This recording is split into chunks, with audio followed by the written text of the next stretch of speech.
The Detroit Pistons play in the first NBA Cups playoff game. The court looked awesome. Pistons were up by 18 points. They were up by 11 with just about 5 minutes to go. Less than that, actually. And Tyler Hero, he was making one insane shot after another. He hit at least 6 3-pointers in that fourth period, and it seemed like it all came into like 3 minutes.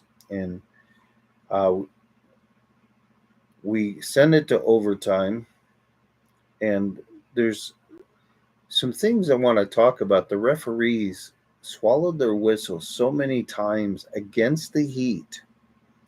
Tim Hardaway Jr. got ran over by Embedao or whatever his name is, but he got ran over hard. Should have been a charge, 100%. He's dazed from getting ran over.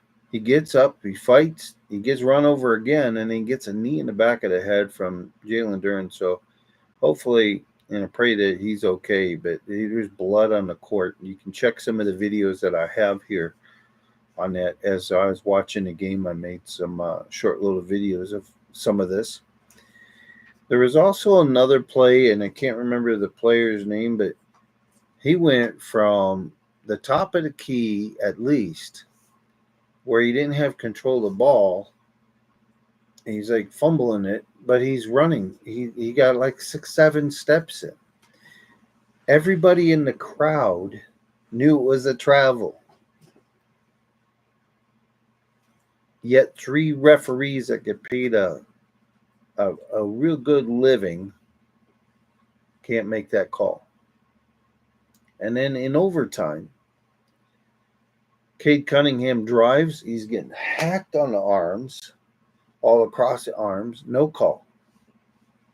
Then there's a jump ball because the ball's loose. And that Embedao or whatever his name is grabs a hold of when he goes to jump, when Cade goes to jump against him. He holds his arm down to hold Cade down. They missed that. I mean, my question is, you put together this cup, you want to make it important, and to me, you get a trophy, and that's it. You get some wins and losses and whatnot. Um, I do suggest that if they want to make this cup important, much like a college basketball, there may be some small school that wins their tournament, their conference tournament, that gets automatic bid into the NCAA tournament. Same thing for here. The two, at least the winner, and my suggestion would be the winner, the two people that make it to the championship get automatic berths. Maybe at least maybe just the winner. I don't know.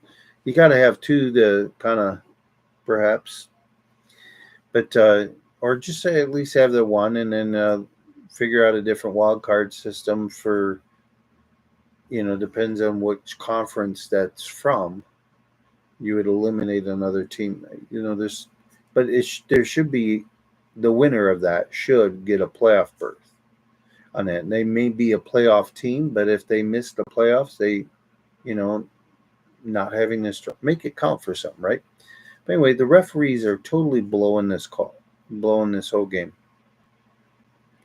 And I don't understand how blatant these calls. I mean, it's obvious, and uh, they were 100% leading towards Miami. With all that being said, we have an out of bounds play. We're down. We're down by 2 with 1.8 seconds to go, I believe. And instead of going for a 3, we throw an alley oop to Jalen Duren. He dunks it. the coach of Miami, who's been in the league for 17 years, confesses that it was him that called a timeout and got emotional and called a timeout. They didn't have any timeouts. They talked about it in their last huddle that they didn't have any timeouts. So, and the funny thing was, while I'm watching the broadcast, they showed Jalen Rose in the front row, and of course Chris Webber, his teammate, called a timeout that was known for one of the NCAA championship blunders. But anyways, that's it for the Piston talk. The game felt much like you know, we we kept having problems, and I didn't know Cade Cunningham had back spasms, but the coach did, and Cade kept losing the ball one time after another, and there's other people that lost the ball too, but it was normally Cade that was doing that. So we got to figure out how to set him more picks, or if he's having back spasms and you see that he's losing the ball, let somebody else bring that up. And when there's a lot of pressure put on the Pistons, they need to pick up. They need to come up and throw some picks. I do love this coach.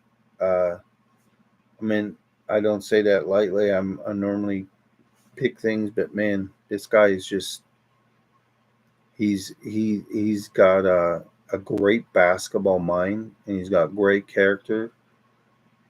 And he's letting these refs know when they screw up in a without getting a technical. He's got a pretty good grasp on everything. I like the way the Detroit Pistons are looking. It's their first, there's only 2 years now that they've had this, where they had an in-season tournament, what they called it last year. Now they call it the NBA Cup. But it was pretty awesome that this young Piston team has got 5 wins already. So if we can get in the playoffs, man, you never know. You never know. We got some sharp shooters out there. And once again, I pray for Tim Hardaway Jr. that he's okay. He's probably got a concussion at least. I'll check up on that a little bit. You guys have a great day.